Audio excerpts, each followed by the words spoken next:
Hello friends, welcome to Shamu's kitchen. ఇవాళ special వచ్చేసి spicy fish ఫ్రైని చూపిస్తున్నానండి. చాలా సింపుల్గా, చాలా ఈజీగా చేసుకోవచ్చు. ఈవెన్ బ్యాచిలర్స్ అయినా సరే చాలా ఈజీగా చేయొచ్చు. ఇది ప్రిపేర్ చేసుకోవడానికి కూడా చాలా తక్కువ టైంలో అయిపోతుందండి. ఇది రైస్లో కానివ్వండి, రోటీస్లోకి అయినా సరే, ఏదైనా స్టార్టర్ లాగైనా సరే చాలా బాగుంటుంది. ఇక్కడ నేను కొరమైన ఫిష్ తీసుకుంటున్నాను. ఇక్కడ 13 to 14 పీసెస్ వరకు తీసుకున్నానండి. శుభ్రంగా వాష్ చేసేసుకొని వాటర్ అంతా డ్రై అయ్యే వరకు జల్లిబుట్టలో వేసి తీసుకుంటున్నాను. వాటర్ ఎక్కువ లేకుండా ఇలాగా తీసుకున్న పీసెస్ని పక్కన పెట్టేసుకొని ఇప్పుడు ఒక బౌల్ తీసుకొని మ్యారినేషన్ని ప్రిపేర్ చేసుకుందాము. అందులోకి రుచికి సరిపడిన సాల్ట్ యాడ్ చేసుకోవాలి. 1.5 టీ స్పూన్ కారం, అలాగే 1/2 టీ స్పూన్ పసుపు వేసుకోవాలి. 1/2 టీ స్పూన్ గరం మసాలా, ఒక 1/2 టీ స్పూన్ చాట్ మసాలా వేసుకోవాలి. అలాగే Kashmiri red chilli powder 1 teaspoon వేసుకోవాలి.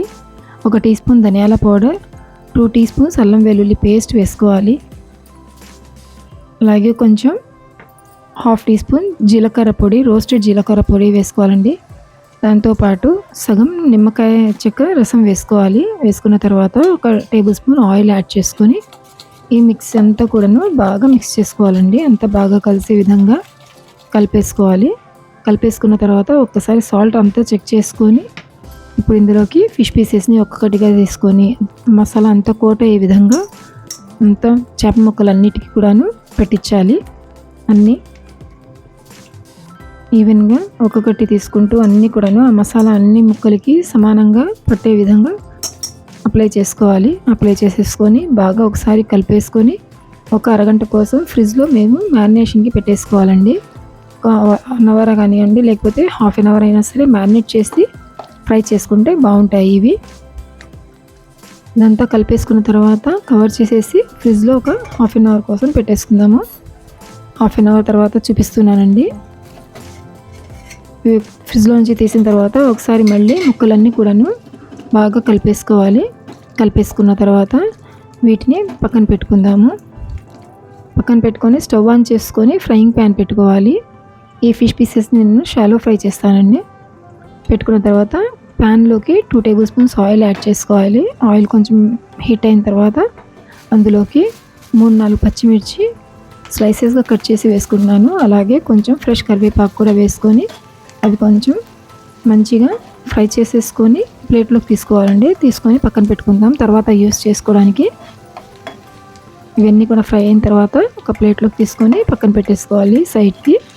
ఇప్పుడు అందులోకి సేమ్ కడాయిలోకి ఈ ఫిష్ పీసెస్ని మేము మ్యారినేట్ చేసుకున్న ఫిష్ పీసెస్ని అందులో ప్యాన్లో పట్టినన్ని వేసుకోవాలండి. మరీ ఎక్కువ కాకుండా వేసేసుకొని ఫస్ట్ ఫ్లేమ్ని లో ఫ్లేమ్లో పెట్టేసుకొని ఒక్కొక్క వైపున 4 మినిట్స్ ఫ్రై చేసుకోవాలి. లో ఫ్లేమ్లో పెట్టేసుకొని 4 మినిట్స్ తర్వాత మళ్ళీ సైడ్ని ఫ్లిప్ చేసుకొని అన్ని చేప ముక్కలు కొంచెం జాగ్రత్తగా ఫ్లిప్ చేయాలండి. చేప ముక్కలు కొంచెం డెలికేట్గా ఉంటాయి, ఇవి త్వరగా విరిగిపోతాయి. ఫ్లిప్ చేసేసుకున్న తర్వాత అలాగే నెక్స్ట్ ఇంకొక సైడ్ కూడాను 4 మినిట్స్ వరకు ఫ్రై చేసుకోవాలి లో ఫ్లేమ్ మీద.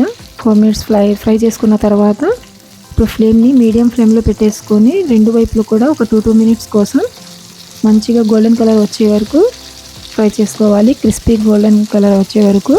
వీటిని నేను ఇక్కడైతే కొరమైన చేప ముక్కలతో చేస్తున్నానండి. మేము ఏ ఫిష్తో అయినా సరే చేసుకోవచ్చు. ఏ మసాలాస్ని యూస్ చేసుకొని ఇలా చేసుకుంటే చాలా బాగుంటాయండి. ఆయిల్ కూడా చాలా తక్కువగా పడుతుంది. ఇలాగా ఫ్రై చేసుకున్న తర్వాత ఇవన్నీ కూడాను ఒక ప్లేట్లోకి ట్రాన్స్ఫర్ చేసుకొని ఇదే సేమ్ ప్యాన్లోకి అవసరం ఉంటే కొంచెం ఆయిల్ యాడ్ చేసుకొని మిగిలిన పీసెస్ని కూడా బ్యాచెస్గా ఫ్రై చేసుకొని తీసుకోవాలండి. ఇదే సేమ్ ప్రాసెస్లో ఫస్ట్ 4 మినిట్స్ లో ఫ్లేమ్లో పెట్టేసుకొని తర్వాత ఒక 2 మినిట్స్ మీడియం ఫ్లేమ్లో పెట్టుకొని మంచి గోల్డెన్ కలర్ వచ్చే వరకు ఫ్రై చేసుకొని వాటన్నిటిని సర్వింగ్ ప్లేట్లోకి ట్రాన్స్ఫర్ చేసుకోవాలి. ట్రాన్స్ఫర్ చేసుకొని వేడిగా రైస్లో కానివ్వండి, రోటీస్తో అయినా సరే, లేకపోతే స్టార్టర్ లాగా అయినా సరే సర్వ్ చేసుకుంటే చాలా బాగుంటుంది. దాల్ రైస్తో, టమాటో చట్నీతో అయినా సరే చాలా టేస్టీగా ఉంటాయండి.